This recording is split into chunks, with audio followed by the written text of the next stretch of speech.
सर्वसामान्यांच्या हक्काचा आवाज जागर जनस्थान। जळगावच्या चाळीसगाव तालुक्यातील गिरणा नदी पात्रात हे आंदोलन सुरू आहे। आरपारची लढाई आता आरपार झाली। गिरणा पट्ट्यात मुसळधार पाऊस सुरू असून नदीच्या पाणी पातळी वाढ होत असताना तरी आंदोलनकर्ते नदी पात्रात बसून आंदोलन करीत आहे। मुसळधार पावसातही आंदोलकांनी आंदोलन सुरूच ठेवले असून शिवसेना नेते उन्मेष पाटील यांच्या नेतृत्वात हे आंदोलन सुरू। नारपार योजनेसाठी गिरणा पट्ट्यातील शेतकरी, राजकीय पक्ष, सामाजिक संघटना आक्रमक झाले असून दिसत आहे।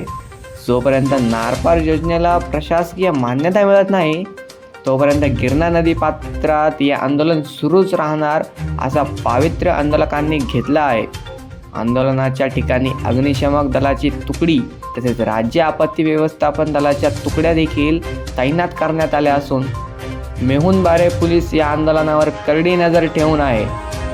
जागर जनस्थानसाठी सोजीलाल हडपे, चाळीसगाव।